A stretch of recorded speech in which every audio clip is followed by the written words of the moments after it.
Hello everybody. Today we're going to review imaginary and complex numbers. So we first ran into this idea of complex numbers when we have a problem like this. What is the square root of -4? We should know that when we take a square root, we are asking what same two numbers multiply to give me -4. If we try to do this, we're going to fail. -2 times -2 is 4. 2 times 2 is 4. So there's not two numbers that I can multiply that will give me a -4. So in order to alleviate these problems, we introduce imaginary numbers. So what we define as an imaginary number is we're going to say that I squared equals -1. And if we were going to take the square root, we get I equals the square root of -1. So what I'm going to do here is I'm going to rewrite this problem as -1 times 4. And we just defined the square roots of -1 as I. So that's going to come out. And now we're going to take the square root of 4, which is 2. So the answer to this question will just be 2i. Once again, there's a lot of questions that can be asked about imaginary numbers. Why do we use them? Where do they come from? If you watched that prior video I assigned you in your asynchronous work, I was hoping that you got some idea about that. But in this video, we're just going to focus on the calculations. All right. So what I'm going to do right now is I'm going to erase this, and I'm going to write down the two most important things that you should remember. And this will be on the ACT as well. I squared equals -1, and the square root of -1 equals I. These are the two things that you need to have in your notes, and this will help guide us in everything that we do. So what should we do first? We have so many things that we can do.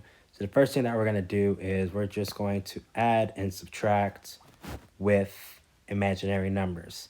So let's do adding first. So potential question you can see is 2 plus 3i plus 5 plus 6i. So we want to treat i's like they're variables. So when I look at this problem, I'm going to add like terms.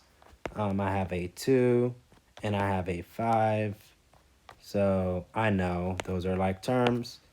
Then I'm going to have a 3i and a 6i, and I'm going to add them. And now I'm going to get the final answer, 7 plus 9i, and I am finished. This right here is what we call a complex number. So a complex number is a number that consists of two parts. It consists of a real part and an imaginary part. And if you can see, the 7 is the real part and the 9i is an imaginary parts. So we just call these a complex number. So that's just for the vocab. Next, we are going to subtract. And I cannot tell you the amount of people who make mistakes in subtraction. So when we subtract, let's say we're given a term 2 plus 3i, and we're subtracting the term 5 plus 6i, what you must understand is that this negative will apply to both terms to the right. You're subtracting everything to the right, so it will affect all terms to the right. So here, I'm going to have 2 plus 3i minus 5 minus 6i. And then we are going to do the same thing as we did before, except I know you like how I switched up the colors, which is goofy. And just simplify. And when I do this, I'm going to have -3 minus 3i, and that is it. So that's all it comes to subtracting and adding. It is really similar to everything we've done before with x's. If you want to think about this as 2 plus 3x plus 5 plus 6x, and then 2 plus 3x minus 5 plus 6x. It's exactly the same thing as we've done in the past. So now we're going to move on to multiplication. So we're going to multiply. So when we multiply, I'll just write down this. This took a random problem. So if you can recall from the past, this is the distributive property. We are going to follow the same exact rules. We are going to take the first term, which is a 2, and multiply everything to the right.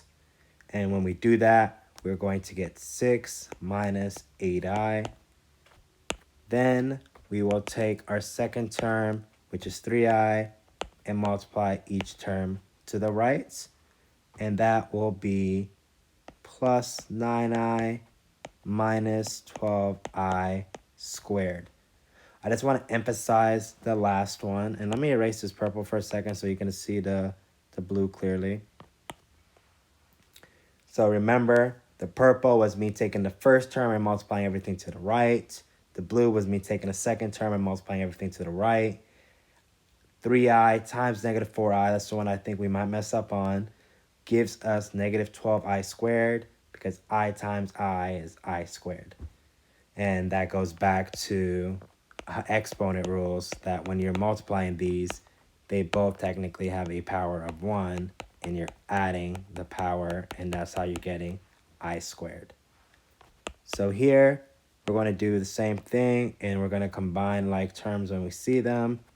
So I see 6 plus I minus 12i squared.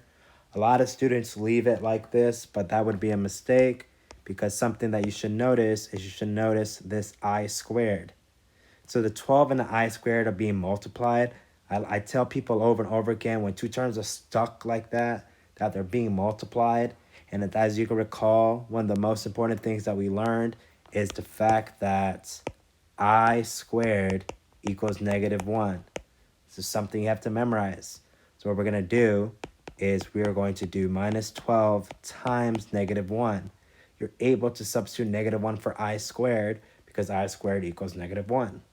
And then I get 6 plus I plus 12, and then 6 plus 12 gives me 18 plus I, and that is my final answer. So once again, I remember I told you earlier to treat I like a variable, which you could treat this like it was an x, but the one twist to this is when we do get an I squared, that we are able to simplify this. So this is multiplying. So one thing I want to do with this video is I'm pretty much doing a quick recap of everything that's going to be on your test next week. So I just want to kind of give you like a quick rundown on how to do this. So the next thing I will focus on is just simplifying this.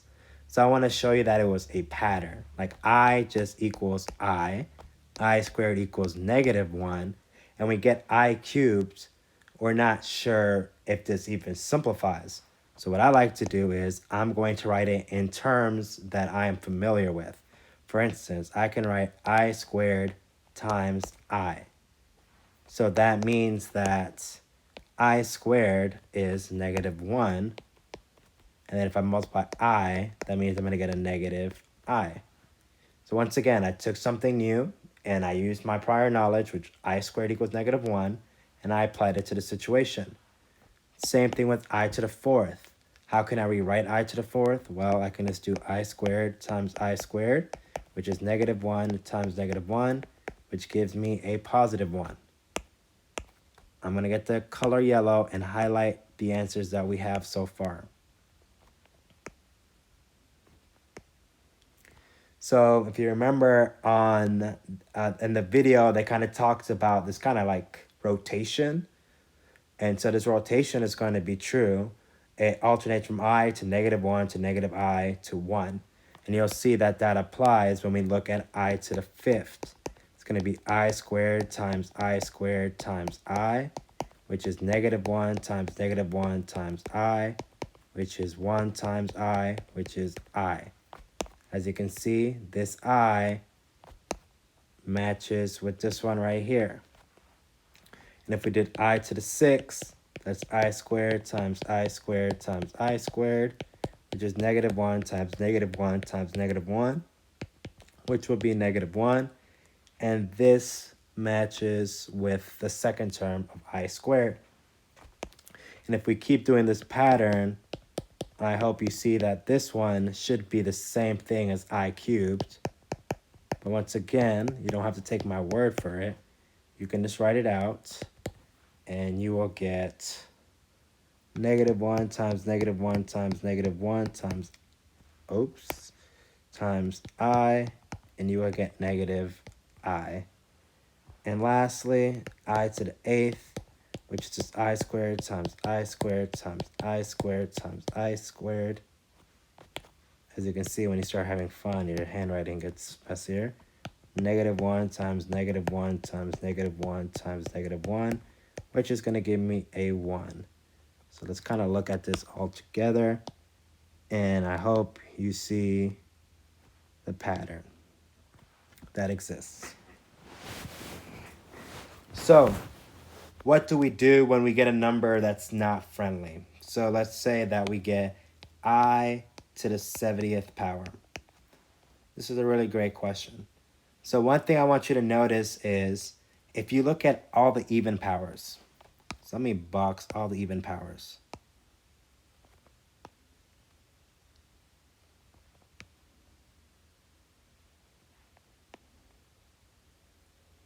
So all the even powers, as you can see, are going to be -1 or 1. So if you're looking at I to the 70th power and you're going to guess, at least you know it's going to be 1 or -1. So now you have to ask yourself, how do I distinguish negative and positive? So one thing that I have noticed about positive ones is the fact that I believe it happens when you count by fours. So do you see how I to the 4th is 1 and I to the 8th is 1? I know I to the 10th is going to be -1, which means I to the 12th will be a -1. So if the number is divisible by 4, I know that it's going to be a positive 1.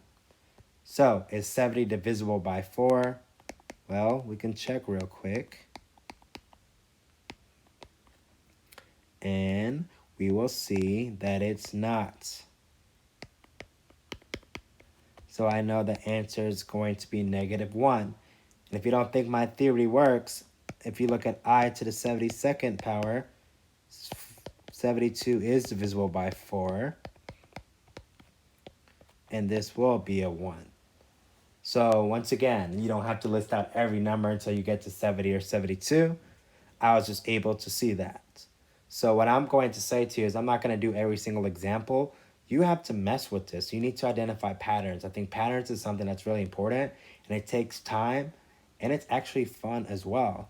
Repetition, being observant, tracking down everything you do will help you do problems. So I do challenge you to try other ones, especially odd ones. I'm not going to reveal how to do those in this video. All right, what else can we do with imaginary numbers and complex numbers? One thing I haven't talked about, which I should have probably done at the beginning of the video, but it's okay. It's something like the square root of -32.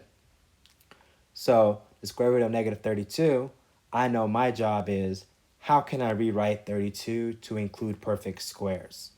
So perfect squares are 1, 4, 9, 16, 25, 36. And ... So what I like to do is I like to first think, okay, 32. What is the biggest number that could possibly divide into 32 that's a perfect square? My first candidate is going to be a 25. That's not going to work. That doesn't make sense. But I know that the number has to be 25 or less. So the next number I'm going to try is I'm going to try 16. Is there any way that 16 is divisible by 32? Well, isn't 16 times 2 32? So technically, I can rewrite this as -16 times 2.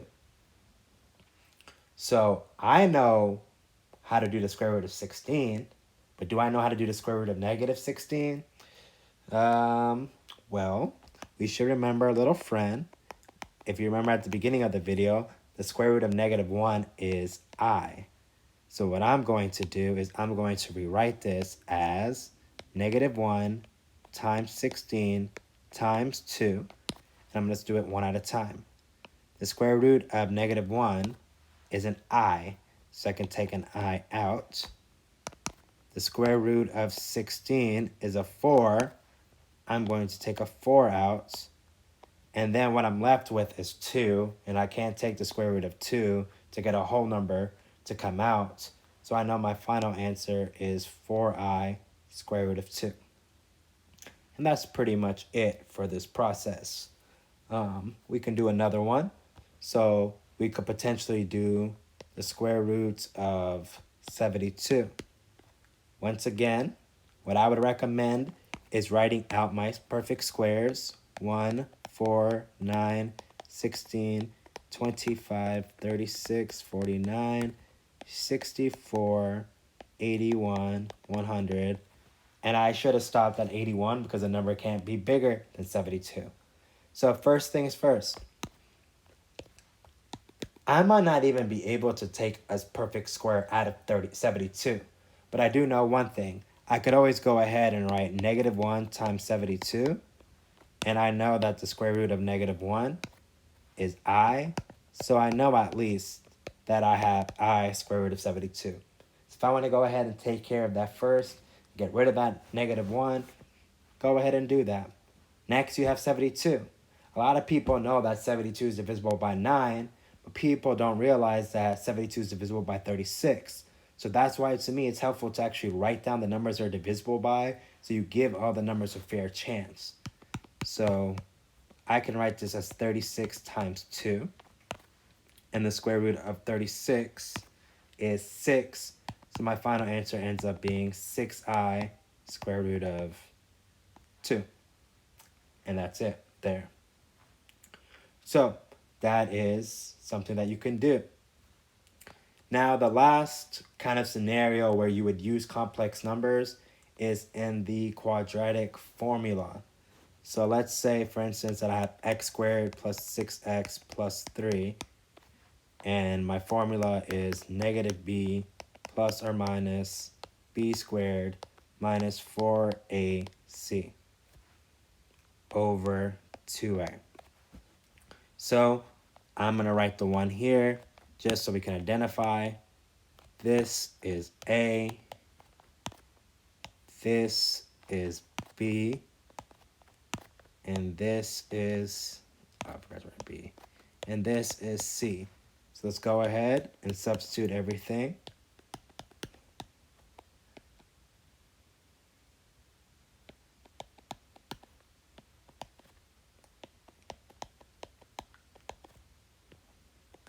So before, we did a quadratic formula, and when I do this, I get negative 6 plus or minus 36 minus 12, and the a here should have been a 1, over 2, and I get negative 6 plus or minus 24 over 2.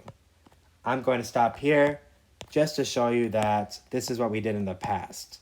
We got a positive number and then we broke it down and we continued. So what I want to introduce now is what happens when we get a negative number. So an example where you would get a negative number is when b squared is less than 4ac. So let's say I want to make up an example like that. What I probably need to do is I need to switch the spots of 6 and 3. So if I do x squared plus 3x plus 6, watch this. This is going to give me a negative square root. So I'm going to have x equals negative 3 plus or minus 3 squared minus 4 times 1 times 6 and divide by 2 times 1. X equals negative 3 plus or minus 9 minus 24 over 2. And I'm going to get a negative 15 over 2. So, do you see how we actually get a negative? And in every problem that we've done in the last unit, you've never ever got a negative inside the square root. So, how do we deal with this? Well, we know when we see a negative, we can write negative 1 times 15. If you want, you can write that. Or at this point, you should just tell yourself, I see a negative, so that means in order to get rid of it, I need to take an I outside, and I have the square root of 15 over 2. Now, I look at the square root of 15, and if I list out the perfect squares less than 15, that would be 1, 4, 9. 15 is not divisible by any of these numbers except for 1, but the 1 is not going to help us. That means there's nothing else I can do. So my two answers to this question is x equals negative 3 plus I square root of 15 over 2. And then x equals negative 3 minus I square root of 15 over 2. And that would be my two answers. Not that we're going to get into too much details, but if you're curious about how the graph would look like, the graph would most likely look something like this. Whenever you get imaginary numbers in your solution, that means we're not touching the x-axis. We're not having x-intercepts in a real number line. So that's how you get graphs like that. So that's all I have for you. Just remember, this video was quick. It meant to show, it was, the objective was to show you a lot of different ways that we can use imaginary numbers and complex numbers. I hope it was helpful. Have a great day.